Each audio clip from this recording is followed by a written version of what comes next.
Talvez o maior desafio que a educação vivencia hoje em dia é justamente como lidar com as novas demandas da sociedade por uma formação de um profissional e cidadão capaz de sobreviver, viver e colaborar com a chamada sociedade da informação e, ao mesmo tempo, como incorporar as tecnologias e alterar as metodologias para realmente fazer o processo educacional ser interessante, atrativo e mais eficaz para gerar aprendizagem. Por quê?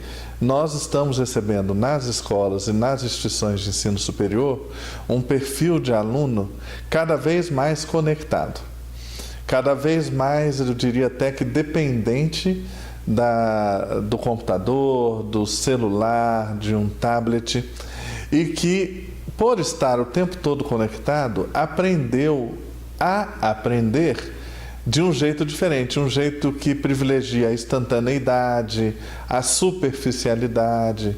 E quando você fala, por exemplo, de aprender numa universidade, a aprendizagem do pensamento científico, não combina com superficialidade, não combina com instantaneidade, pede a reflexão crítica.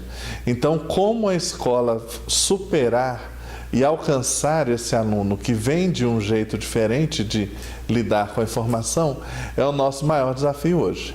As escolas, as instituições de ensino superior que estão se saindo melhor nisso são aquelas que têm incorporado as tecnologias que eu diria que são até um pouco antigas, como incorporar o vídeo, fazer uma videoaula, uma teleaula, uma web-aula, né? Como incorporar os blogs, como incorporar os recursos educacionais abertos já disponíveis, textos, na maioria, mas disponibilizados online, como criar trilhas de aprendizagem em um ambiente virtual de aprendizagem que os alunos possam aprender de uma maneira melhor e mais adequada. Então, nós ainda estamos adotando, na maioria das instituições de educação superior, na minha opinião, tecnologias que não são necessariamente as mais novas. Eu diria que o mundo da internet está chegando com mais intensidade no mundo da educação e nós temos aprendido a lidar com isso. Não é simples, porque pede um novo perfil do professor. O professor precisa aprender a lidar com isso e enriquecer a metodologia, tanto de ensino quanto de avaliação de aprendizagem, utilizando essas tecnologias. E não apenas para repetir o modelo de aula que já existia, mas criar aulas mais criativas, menos expositivas, mais participativas. E aí entra esse grande conceito das metodologias ativas. O aluno ser um participante, um autor, que ele venha e tenha, até diria mais democraticamente, participação no seu próprio processo de aprender. Quem souber fazer isso bem, está na frente do momento atual. Então, para hoje, se você observar, um pequeno impacto tecnológico, que é a possibilidade de disponibilizar aulas e interagir online ou via satélite, já gerou um grande fenômeno que é a educação à distância. A educação à distância na graduação no Brasil ainda é algo extremamente antiquado, tradicional, repetição de aula expositiva, pouca interação criativa. No entanto, só de incorporar essas novas tecnologias, a educação à distância hoje alcançou, em 2017, 1.800.000 alunos matriculados. E a continuar com o mesmo percentual de crescimento, em 2024, metade da população universitária brasileira estará na educação à distância. E ao que tudo indica, a partir do ano que vem, de acordo com a nova BNCC, o ensino médio também entrará parcialmente na educação à distância. Então, o que eu estou dizendo? Usando tecnologias e metodologias não as mais modernas, satélite é da década de 60, o online é da década de 90, que é a internet, já veio a EAD e cria um fenômeno novo na educação brasileira que as pessoas estão tendo que aprender a lidar com ele. Imagina na hora que tecnologias realmente inovadoras, novas no sentido de mais atuais, sejam realmente incorporadas pelas instituições. Aí nós vamos ver uma revolução.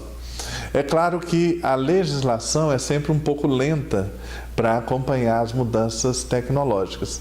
Mas um exemplo simples, o decreto 9.057 de 2017 permite, pela primeira vez na história do Brasil, que eu possa credenciar, qualquer um possa credenciar a sua faculdade, seguindo as normas do Ministério da Educação, que seja exclusivamente à distância.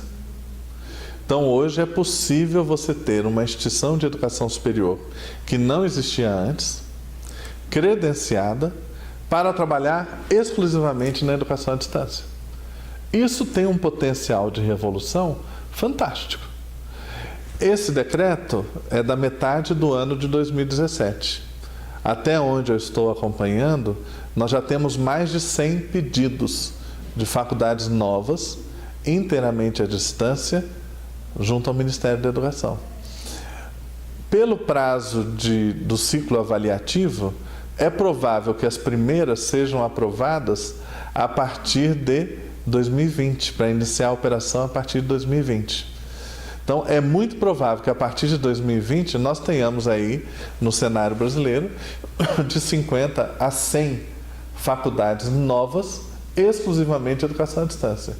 E a tendência é que a pessoa abra, o grupo abra, não sei, eu quero uma faculdade à distância especializada em moda. Não, a minha vai ser uma faculdade à distância especializada em microeletrônica. Não, a minha vai ser uma faculdade à distância especializada em fotografia e artes visuais. Então, a tendência é que sejam faculdades de nicho, não concorrendo nos cursos maiores como nós temos hoje. Aí vai começar a ficar interessante a revolução, porque aí você tem não apenas a inovação tecnológica, mas você tem a inovação no modelo de negócios e você tem a inovação da atuação em nicho, de uma maneira muito mais acessível, né? E das tecnologias que nós temos hoje, um pequeno exemplo. Uma grande instituição de ensino resolveu que precisava assumir em seu DNA que ela quer ser digital. É imensa essa instituição. O que ela fez? Ela fechou um acordo com uma incubadora grande em São Paulo, pagou para ter um andar dessa incubadora, ela sustenta um andar dessa incubadora, e ela tem lá de 30 a 40 startups abrigadas na incubadora, só para gerar inovação que sirvam para ela, para o processo educacional, EdTechs. Essa perspectiva de ter uma instituição que se assume que o seu DNA é digital, aí sim implica em mudanças importantes. Uma das mudanças que eu vi recentemente, e confesso que fiquei até assustado, é de os alunos poderem passar a ser atendidos por chatbots, né? Então, a pesquisa está demonstrando, a startup está comprovando que um chatbot bem programado, com um pouquinho de machine learning, aprendizagem da máquina, é capaz de responder pelo menos 70% das questões que os alunos trazem. Então, nós estamos falando que em breve, nós vamos ter alunos de um curso superior trocando, interagindo e tendo suas dúvidas parcialmente respondidas por chatbots, né? Isso também eu acho que é uma inovação,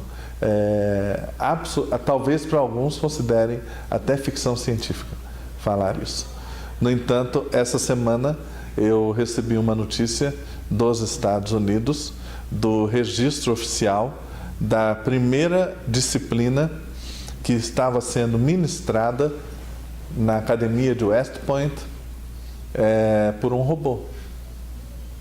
Então, o professor desenvolveu um robô e esse robô o ajudava a ministrar aula. Os alunos perguntavam coisas e o robô respondia coisas. E os alunos sabiam que estavam participando de um projeto experimental, de um teste. No entanto, eles demonstraram que ficaram satisfeitos com o diálogo com o robô. É claro que de forma complementar com o professor, né?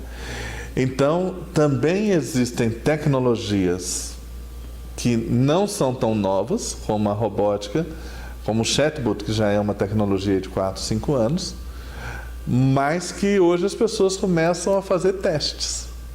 E aí, realmente, o potencial disso se tornar uma inovação radical já nos próximos anos é muito grande. Então, o que eu estou dizendo?